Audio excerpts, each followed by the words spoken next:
What would you do if you came face to face with the person who shattered your world? Imagine this. One moment you're the king of the road, the next you're left with nothing but twisted metal and a burning hatred. The person responsible? They just vanished, became a ghost. For 5 long years, an American trucker lived with that ghost in his head. He replayed the crash. He imagined the confrontation. He planned the revenge he knew he deserved. But the open road has a funny way of bringing things full circle. When fate finally put that ghost right in front of him, his reaction was not what you think. We're about to begin this journey into one man's soul. But before we hit the road, just take a second to make sure you're subscribed. The stories we have lined up next are some of the most powerful you'll ever hear on this channel, and I'd hate for you to miss them. Before the silence, before the rain on shattered glass, there was the roar. And at the heart of that roar was Frank. For 30 years, Frank was not just a man who drove a truck. He was a king, and his kingdom was the endless blacktop of America's highways. His throne was the worn leather seat of his giant Peterbilt truck, a machine he called the Beast. It was more than steel and chrome to him. It was his partner, his confidant, his home. Every dent in the fender told a story of a blizzard in Wyoming. Every scratch on the dashboard was a memory of a sunrise over the deserts of Arizona. Frank was part of a dying breed, a true American trucker, who knew the roads not by GPS, but by the feel of the asphalt beneath his wheels. He understood the language of the engine, the whisper of the wind, and the unspoken code of honor among drivers. When Frank walked into a truck stop like the Crossroads Diner in Nebraska, a hush would fall. Not a hush of fear, but one of deep respect. The young drivers would stop their boasting and listen. The waitresses would pour his coffee just the way he liked it, black and strong, without even having to ask. Frank would sit in his usual booth and share stories not of wild adventures, but of small acts of kindness he saw on the road. He talked about the importance of a helping hand and the integrity of a man's word. He believed that the highway was a great equalizer. It did not care if you are rich or poor. It only cared about how you handled yourself when things got tough. His life was a testament to that belief, a long and steady journey built on hard work and simple decency. He had a reputation for being the safest, most reliable driver in the entire Midwest. Companies would wait weeks just to have Frank haul their most important cargo, because they knew if Frank was behind the wheel, the job would get done right. He was at the peak of his life, a man completely in control of his world, his machine, and his destiny. He had earned his crown not by birthright, but through millions of miles of sweat and dedication. As he drove through the painted hills of Utah, on one particular autumn evening, with the sun setting in a blaze of orange and purple, he felt a deep sense of peace. He felt that this perfect moment, this perfect mile, would last forever. He believed he was invincible, but the road always has a final say. And on that clear, cool night, the road was about to say his name. He didn't know that in a few minutes, his kingdom would crumble, and the king of the road was about to lose everything. The day was perfect, almost too perfect. The kind of day that makes you feel lucky to be alive. He was driving down U.S. Highway 285, a stretch of road that cuts through the heart of Colorado, with mountains standing like silent giants in the distance. The sun was warm on the asphalt. The air was crisp. Frank had his window down just a little, letting the sounds and smells of the open road fill his cab. It was the music he loved most. The steady hum of his engine, the whistle of the wind, the rhythm of the tires on the pavement. He took a sip of his coffee from a worn thermos, feeling a deep sense of peace. This was his sanctuary. This was his freedom. And then he saw it. It wasn't much at first. Just a flash of red in his peripheral vision. A car coming from the other direction. But something was wrong. It was weaving erratically like a wounded animal. Frank's hands tightened on the wheel. 30 years of instinct screamed at him. He had seen this 100 times before. A distracted driver, a drunk driver. It didn't matter. The result was always the same. He eased his foot off the accelerator, preparing for the worst. Then it happened. In a terrifyingly smooth motion, the red car swerved directly across the double yellow line. It was coming right at him. In that split-second time, did a funny thing. It stretched out. It became slow and thick like molasses. Frank saw everything with a strange clarity. The panicked face of the young driver behind the other wheel. The way his own hands moved, turning the wheel hard to the right. The powerful hiss of the air brakes. He did everything right. Everything a veteran American trucker is trained to do. But there was no time. There was no escape. The impact wasn't a sound. It was a physical force. A violent, brutal shove that felt like the entire world had punched his truck. Then came the noise. A deafening roar of metal screaming and tearing itself apart. His throne, the cabin of his Peterbilt, became a cage of twisted steel. The world flipped sideways, and the beautiful blue sky was gone, replaced by the cold gray of the road rushing up to meet him. And then as quickly as it started, there was silence. A heavy, suffocating silence. The only sound was a faint ticking from the dying engine and the slow drip of a fluid he couldn't see. The smell of gasoline and hot metal filled the air. He tasted blood. He lay there pinned in the wreckage. The road his trusted friend had betrayed him. Through a spiderweb of shattered glass, he saw the door of the red car open. A figure, a young man, stumbled out.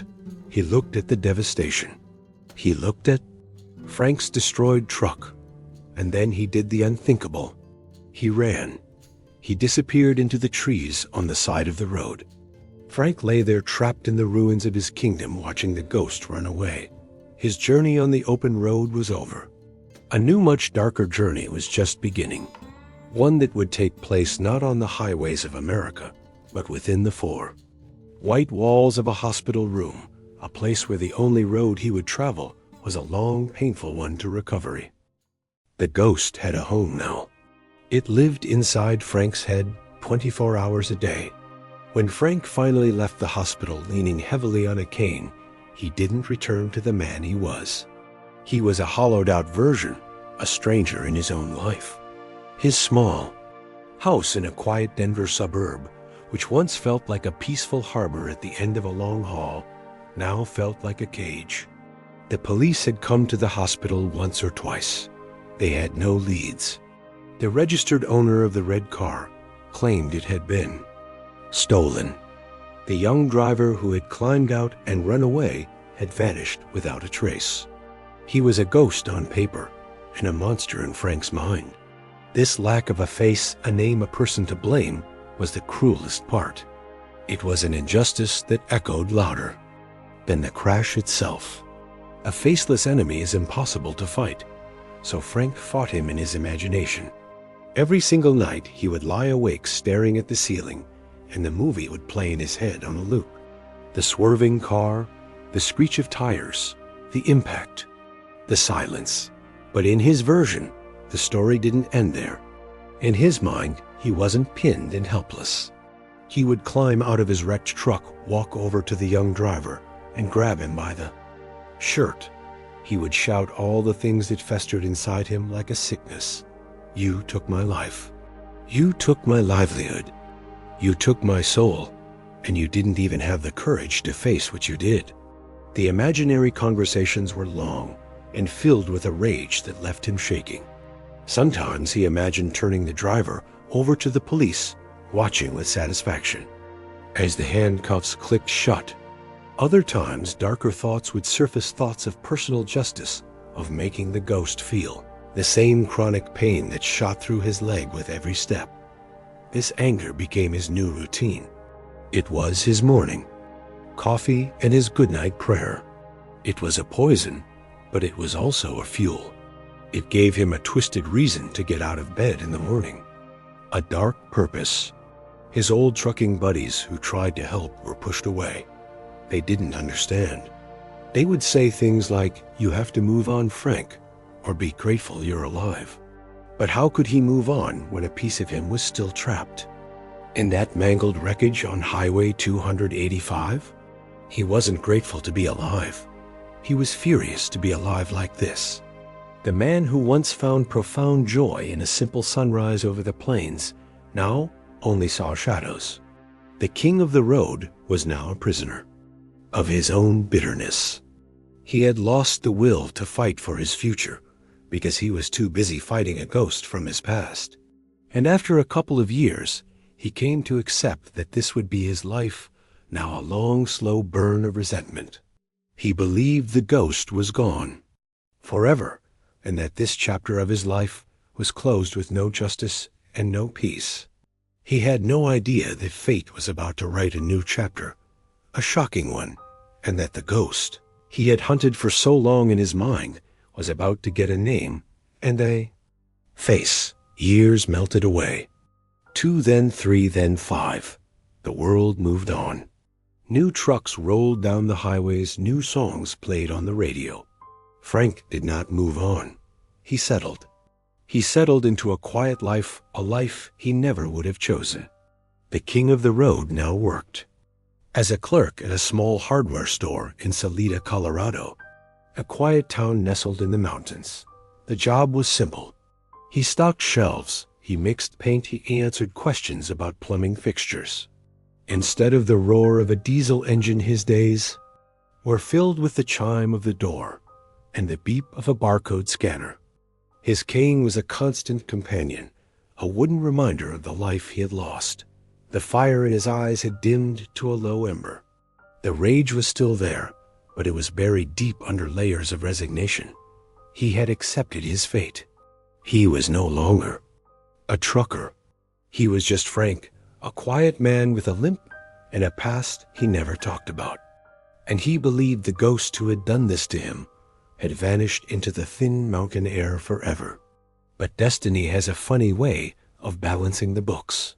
One cold Tuesday afternoon, the bell on the door chimed. A young man walked in. He looked to be in his late 20s. His face was pale, and he had dark circles under his eyes. He looked like he carried the weight of the world on his shoulders. He was looking for something specific, a type of wood glue. As Frank pointed him to the right aisle, the young man's phone rang. He answered it, his voice low and tired. Frank tried not to listen. He went back to organizing screws in their little plastic bins. But he couldn't help but overhear fragments of the conversation. The young man's voice was filled with a deep sadness. He was talking about a mistake, a terrible mistake he made when he was just a kid, a mistake he could never take back. Frank kept working, but his hands slowed down. The young man said the words, "That night on 285. Frank's heart skipped a beat. A cold dread washed over him. He stood perfectly still, listening. The young man continued, his voice cracking. He talked about a red sports car. He talked about being stupid and reckless. He said he saw the trucker's face just for a second before the crash. He said he thinks about that face every single day of his life. Frank felt the air leave his lungs. The hardware store, the shelves, the screws, they all disappeared. The world narrowed to that one voice. After all these years, after all the sleepless nights, after all the imaginary confrontations, the ghost was here. He was standing 20 feet away in the aisle for adhesives.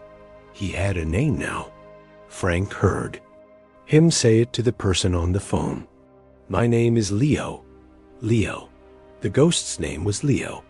Leo ended his call and turned around. He held the bottle of wood glue in his hand. He began walking towards the counter. He began walking towards Frank. And, for the first time in 5 years, the ember of rage inside Frank roared back to life, becoming a blazing inferno. That inferno burned away everything else. The 5 years of quiet resignation, the ache in his leg, the smell of sawdust in the store, All that was left was the raw primal rage he had felt in the beginning. This was the moment. The moment he had replayed in his mind 1,000 times. The moment of confrontation, of justice. Leo reached the counter and placed the bottle of wood glue down. He looked up at Frank with those tired, sad eyes and offered a weak smile. "Just this for me today," he said, his voice soft. Frank didn't move. He didn't speak.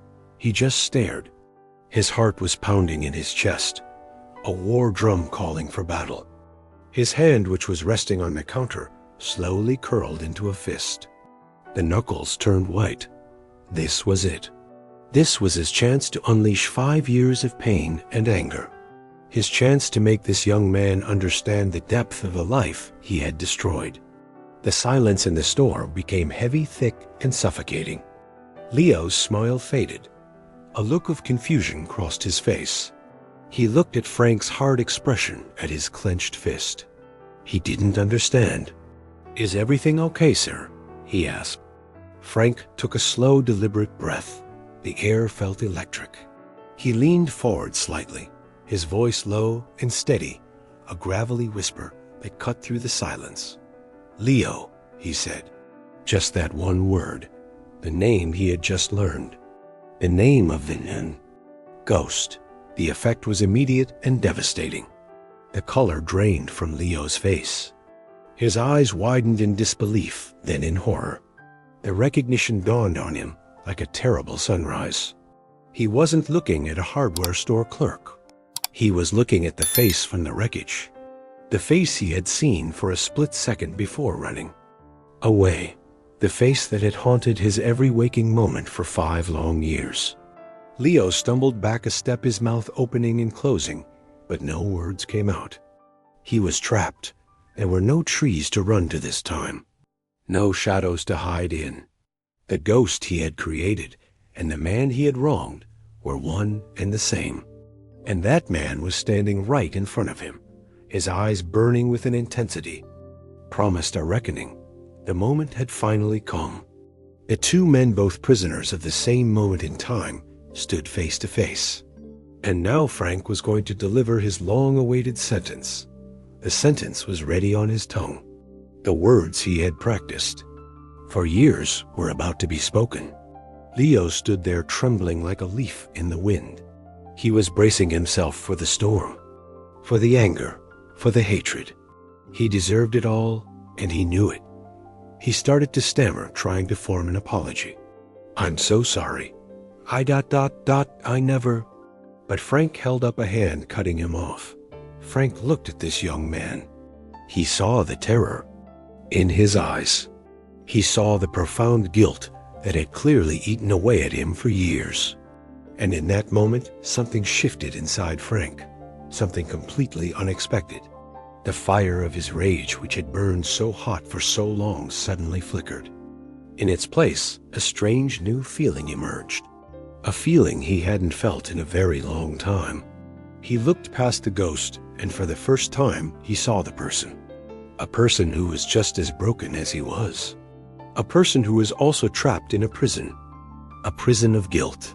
Frank took another deep breath, and the fist on the counter slowly uncurled.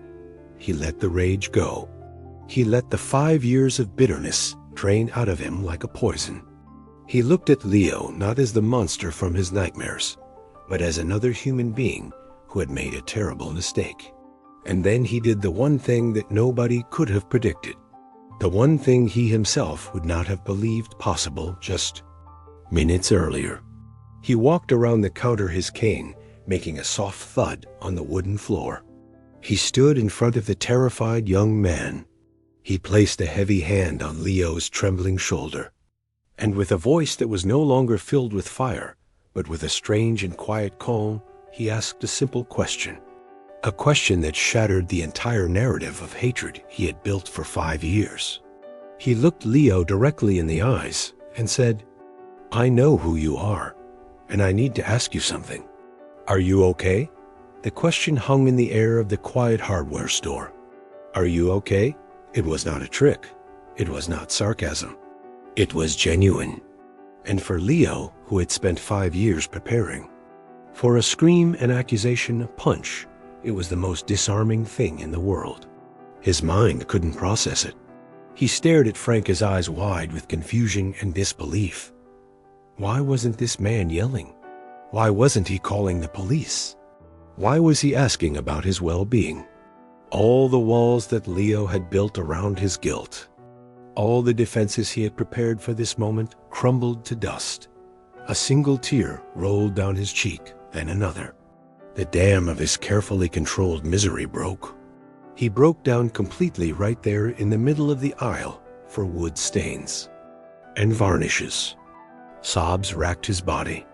Deep, guttural sobs of a man who had carried a mountain on his back for half a decade.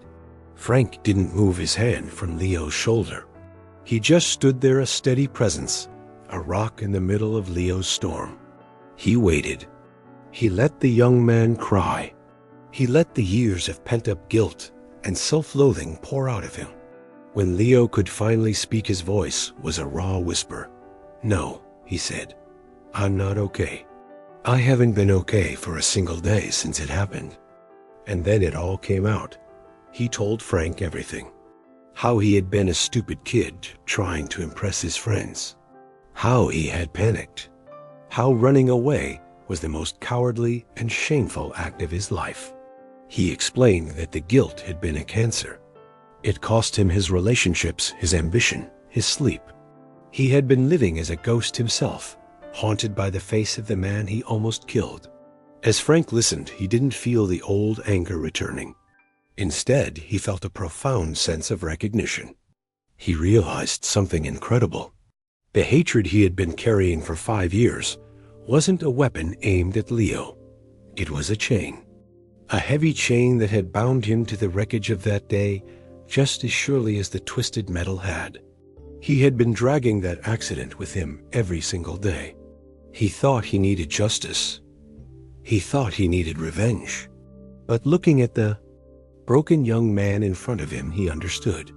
What he truly needed was freedom. Frank spoke, his voice calm and clear. "I spent 5 years hating you," he said. "I let that hate become my entire life. It was a second prison worse than the hospital, worse than this cane. I thought that to be free, I needed to see you punished. But I was wrong." He paused and looked at Leo with an empathy that surprised even himself. "I've realized that forgiving you isn't a gift I'm giving to you, Leo. It's a gift I'm giving to myself." Those words, "it's a gift I'm giving to myself," changed everything. They weren't just a statement. They were a key unlocking 2 prisons at once. For Leo, it was the beginning of a release from the crushing weight of his guilt. For Frank, it was the final act of cutting the chain that tied him to his past. But true forgiveness isn't just about words. It's about action. As Leo slowly composed himself, he told Frank more about his life. He explained how the guilt had sabotaged every opportunity he'd ever had. He dropped out of college. He couldn't hold a steady job. He was barely making ends, working odd jobs, painting houses and fixing fences. He was living in a small rundown apartment on the edge of town, always looking over his shoulder, always feeling like he didn't deserve any happiness. He confessed that he had come to the hardware store that day to buy wood glue to fix a broken chair. It was the only piece of furniture he owned that wasn't secondhand. Frank listened patiently. He saw the full picture now. 2 men whose lives were derailed by a single moment of recklessness. One had suffered physically, the other had suffered mentally, but both had been robbed of their futures. The old Frank, the king of the road, would have felt a grim satisfaction at this news. He would have thought it was a fitting punishment. But the new Frank, the man who had just discovered the power of letting go, felt something else entirely. He felt compassion. He looked at Leo not as his enemy, but as a kid who had made a terrible mistake and had been paying for it every day since. Frank walked back behind the counter. He picked up the bottle of wood glue Leo had wanted to buy. He didn't scan it. He placed it in a small paper bag.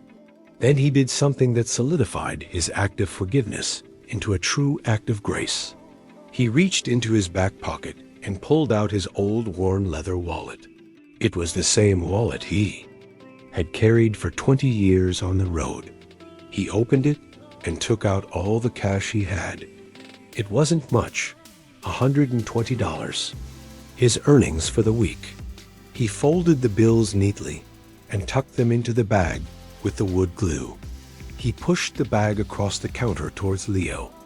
Leo stared at the bag, then at Frank, his eyes wide with confusion. "What is this?" he whispered.